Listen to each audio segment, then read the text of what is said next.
the Jack Benny Program.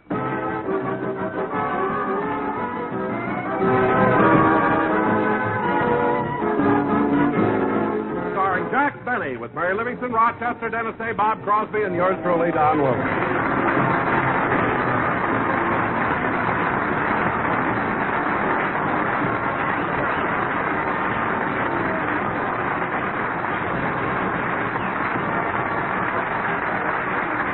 Ladies and gentlemen, yesterday Jack Benny returned from a trip to New York where he attended a dinner given for Bob Hope by the Friars Club. Right now it's morning, and Jack is just getting up. Good morning, Rochester. Good morning, boss. How'd you sleep? Oh, pretty good. Only I was awfully cold last night. You're cold every night. Maybe you haven't got enough blood. Rochester, I'm not anemic. Now lay out my clothes and get me a clean shirt. I don't want to be late for rehearsal. Yes, sir.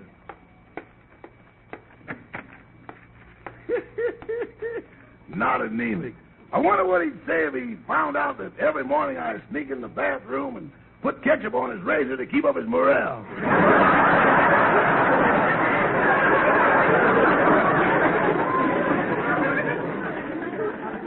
Now, let's see. The shirt should be in this drawer. Socks, handkerchiefs, sweaters. Uh-oh, what's this? A bottle of ketchup. Rochester, how about my shirt? Coming, boy. Here it is. Oh, thanks. Say, boss, while I was getting the shirt out of the drawer, I noticed a bottle of ketchup. Oh, you did, eh? Yeah. Where'd you get it? Rochester, come here a minute. Huh? I got a little surprise for you. Surprise? Yeah, if you keep putting it on, I'm going to keep scraping it off. I'm not wasting it just to please my vanity.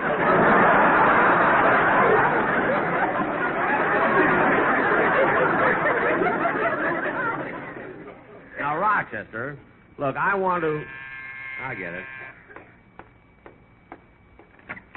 Hello, Jack. Oh, hello, Mary. Come on in. When'd you get back from New York? Oh, about 4 o'clock this morning. It was a nice trip, though. How'd the Bob Hope dinner turn out? Oh, it was swell. Everybody was there. Gee, what celebrity. And you know what? I sat on the dais right next to Bernard Baruch. Oh, that's wonderful. Yeah. You haven't seen him since you went to school together. You know, Mary, you always say the cutest things just before you get a cut in salary. Oh, I was only teasing. Now, you better hurry. We'll be late for rehearsal. Why? We've got a lot. Oh, my goodness, look what time it is. I never realized it was this late. You still have to shave. I know. It won't take long. I'll take off my tie. I'll get the razor. I'll get the ketchup. We haven't time for that now. You go get the car, Rochester. We'll be down in a minute.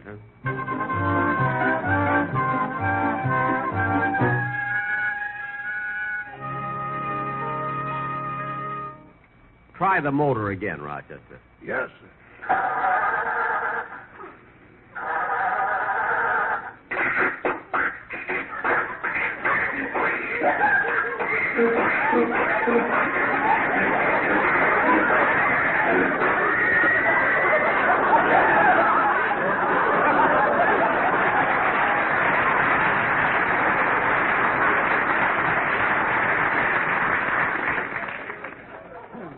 Try it again, Rochester. Only this time, step on the throttle, advance the spark, pull out the choke, and hold down the clutch. Keep talking, boss. So far, you haven't named one thing we've got. All right. Try the motor again.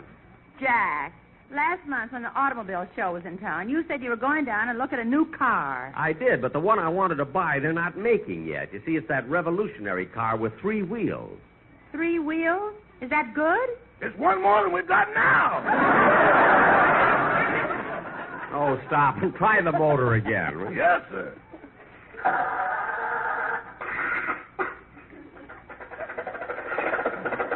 There we are. I knew we wouldn't have any trouble.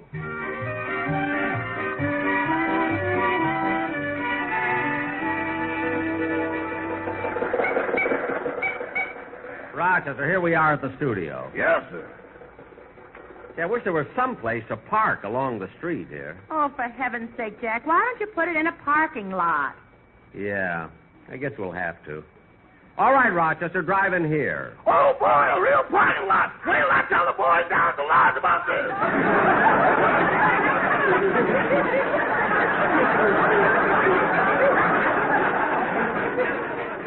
Never mind. Just go in. Now, Rochester, you go over and pay the attendant. Miss Livingston and I are going into the studio. Yes, sir. Come on, Mary. Say, Jack, look at that beautiful car driving in. Gee, what a car. A chauffeur in uniform and everything. Must be the president of the network. Here we are, sir. Thank you, James. Mary, it's Dennis. Let's watch this. I'll get your things out of the car, sir. Your coat, sir. Thank you. Your hat, sir. Thank you. Your Wall Street Journal. Thank you. Your Buck Rogers disintegrator.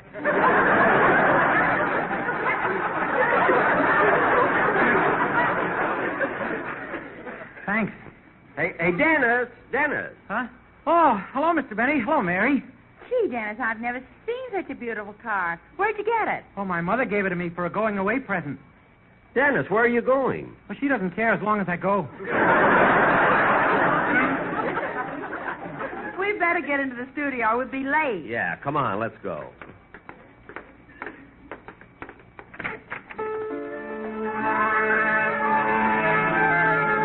All right, fellas.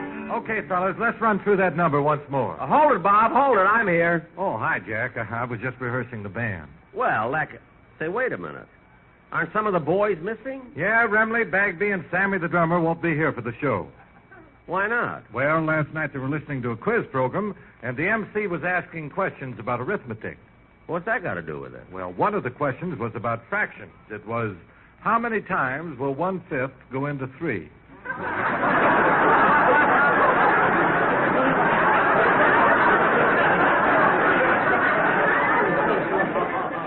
So they started working it out. Uh-huh. And by the time they killed off 22/5, they lost interest in the answer. I can't understand. I thought when Phil Harris left, the boys would change. Oh, they will, Jack. They will. But when? Well, as soon as they find out that Phil is gone.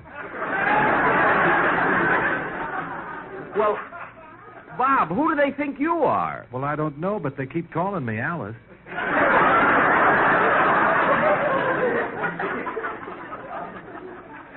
Well, don't worry, Bob. For 5 years, they thought I was Evelyn and her magic violin. Gosh, the free dinners that I've had. Well, go on with the rehearsal, Bob, so we can get into the sketch here. Well, shall I rehearse my song first, Mr. Benny? Yes, go ahead, Dennis. Then we'll go right on with the play.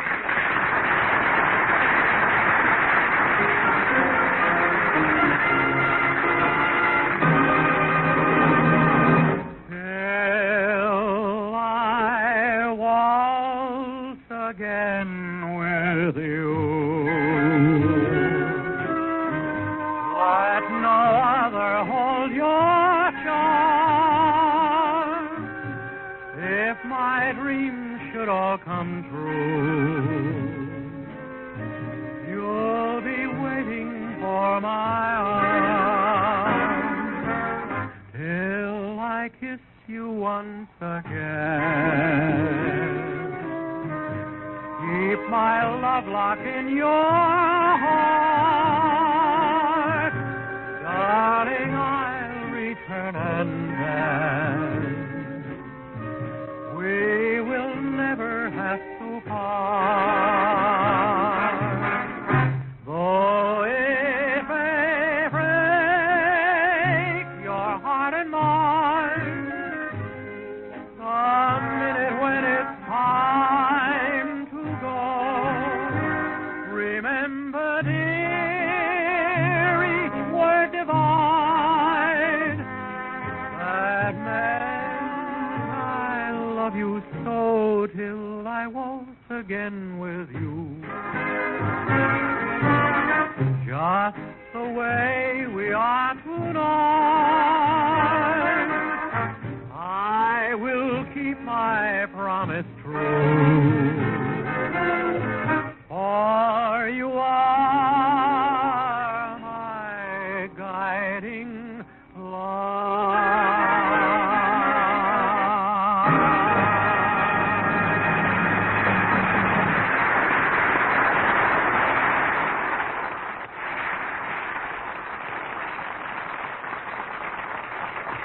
Very good, Dennis. Very good. And now, kids, let's rehearse the play we're going to do. Oh, Don. Oh, yes, Jack. Set the scene, will you? Okay. And now, ladies and gentlemen, we present our version of the Snows of Kilimanjaro.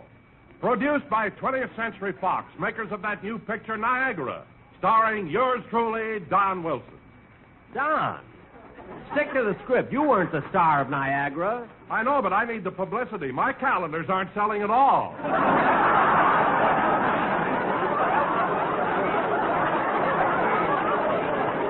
Oh, well, Don, look it. Just read what's written, will you, please? Okay. You spent a whole week writing. And now, ladies and gentlemen, we present our version of the Snows of Kilimanjaro, which starred Gregory Peck, Susan Hayward, and Ava Gardner. Our story opens in the African jungle, at the foot of the majestic snow-capped mountain, Kilimanjaro.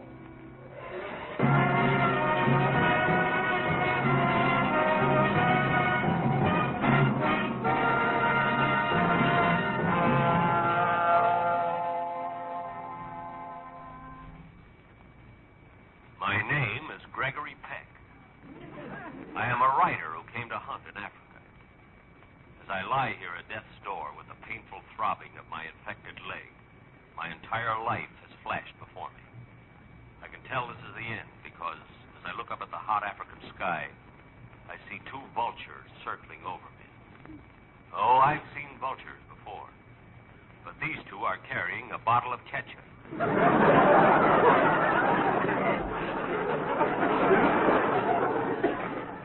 I was recommended to them by Duncan Hines.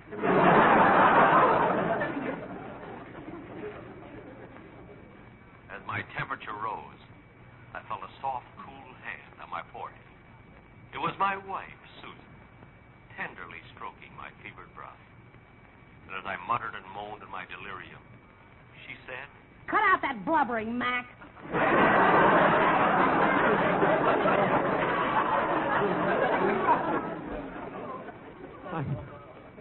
I can't help it, Susan. Look at me. Lying here helpless, while all the members of my safari are starving because I can't go out and hunt fresh meat for them. Don't worry about that. This morning I went out in the jungle and killed a lion. But wait a minute, Susan. We're out of ammunition. How did you kill the lion? I strangled it. God!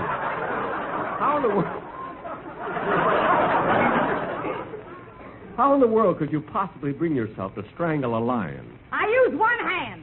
I gave it a fighting chance.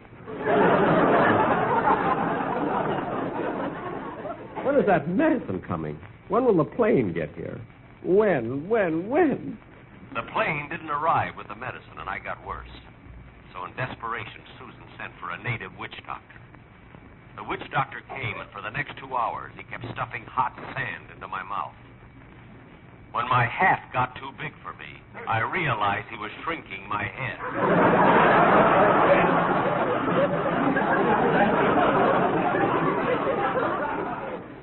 Fortunately, I stopped him in time. But to this day, I wear a size 2 3/8.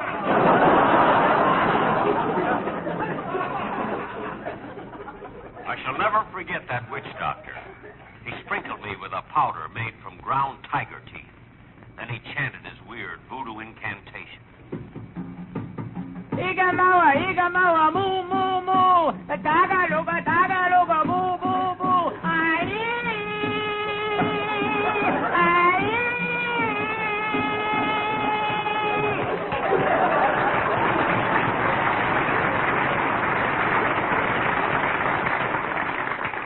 Oh, doctor, I'm in such pain.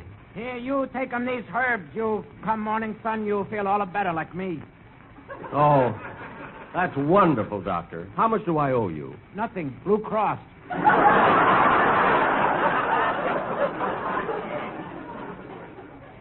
The witch doctor left. And as the night wore on, my feverish mind was frightened by the sounds of the jungle. The roar of the lion. The cry of the wild boar. The frightened whinny of our horses. The wild chattering of the monkeys. The maniacal screech of the hyena.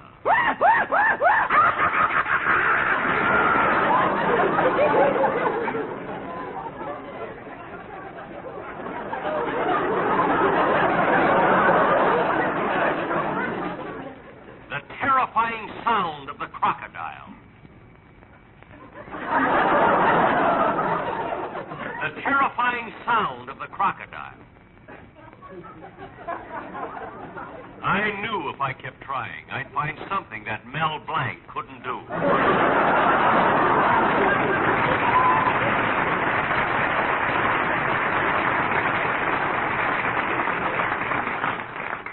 The quietness of the long night was broken by the jungle sounds, the sighing of the soft winds, and the constant beat of the talking drums by which the natives communicated with each other. When they finished, I felt a little better. Their song had put me in a romantic mood. I began to think of all the girls I had known. Constance Forsythe, Rosalind Winston, Valerie Fitzgerald, Don Wilson. I really thought of Marilyn Monroe, but Don's calendars aren't selling. Then I began to think of the first girl I had ever really loved. It was in Spain. I met her in Madrid. Like all Latin, she was impulsive and romantic and beautiful. And best of all, she was in love with me. I shall never forget my first meeting with Maria. I said to her, It's a lovely place you have here, Senorita. Gracias, senor. And it's very big, too. Si, senor. Gee, it's so big. Do you know how much it costs? No, I just work here. Senor May owns the company. There, too? that was how my romance with Maria started, and it blossomed rapidly.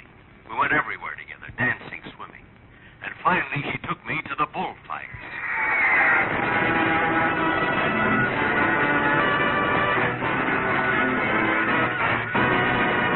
It was my first time at a bullfight. I didn't know much about this Latin sport.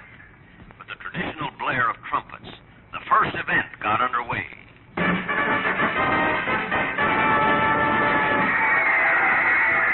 Look, here comes the bull. Wow, he looks big.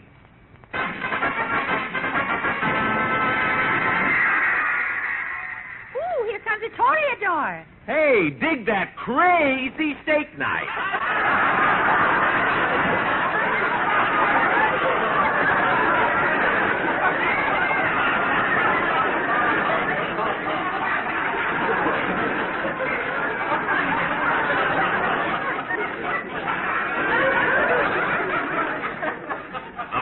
Started, and though it horrified me, it was exciting. The toreador did well, and to show its appreciation, the crowd yelled and showered him with gifts. Maria took the rose out of her hair and threw it to him. I didn't have a rose, so I just threw him my hair. But when I threw it, my hair sailed out in a wide circle and landed back on my head. It was the toupee I had bought in Australia.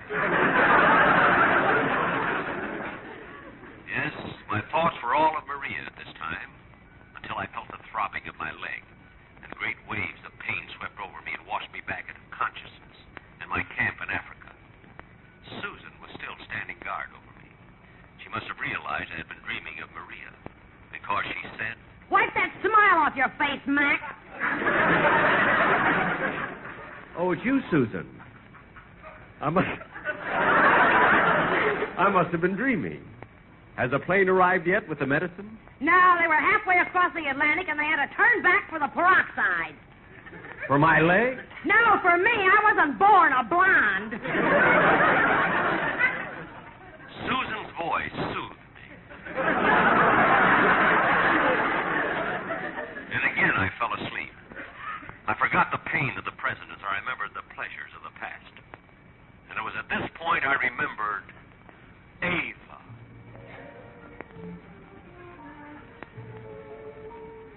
I first met Ava in Paris. Gay Paris. Ava had everything. Beauty, poise, and intelligence. But even though she was a society heiress, she insisted on earning her living by singing in a tiny French nightclub called The Bayou. I shall never forget the first time I heard her as she sang.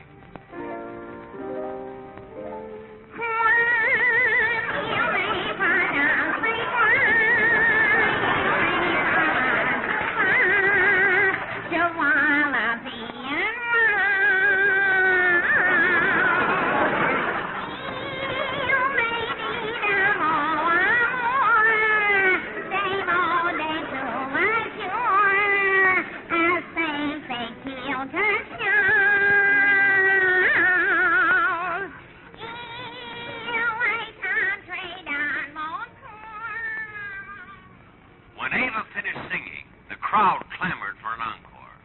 She sang Jambalaya till someone hit her in the eye with a crawfish pie. Son of a gun, we have big fun in the Bible.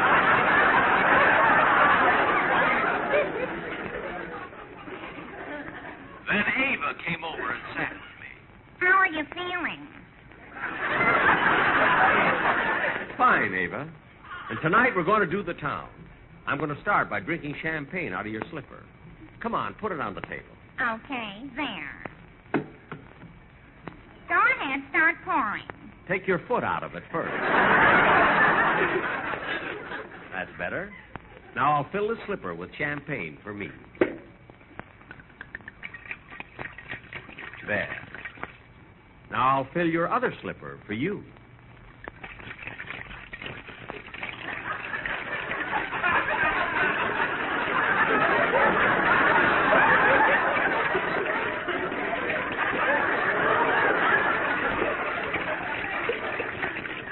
My left foot is bigger than my right.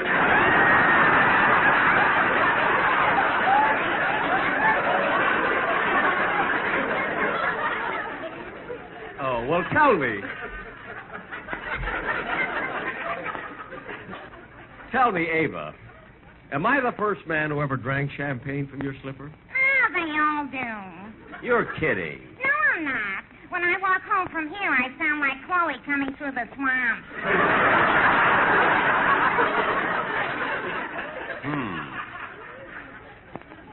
I asked Ava to marry me, but she turned me down, so I married Susan and came here to Africa.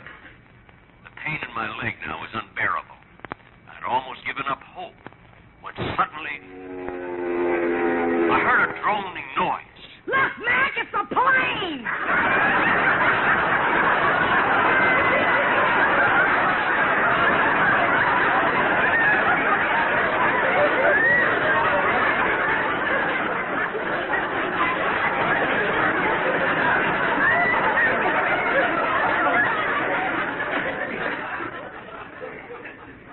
Susan was right.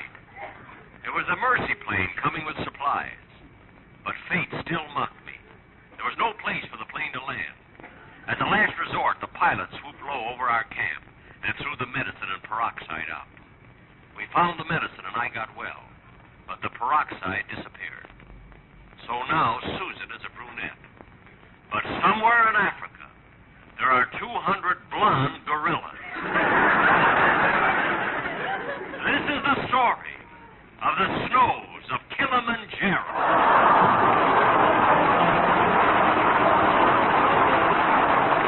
Good night, folks.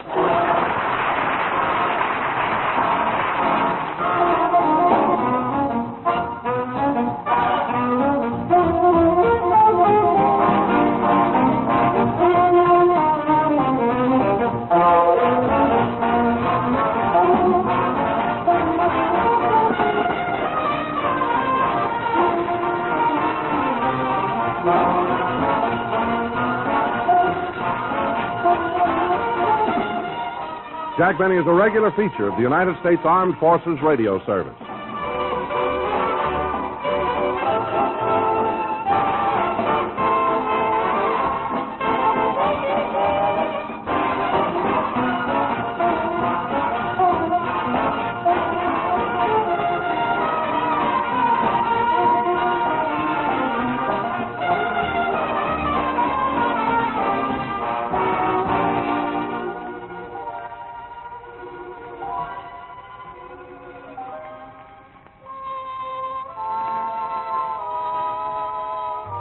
Bye.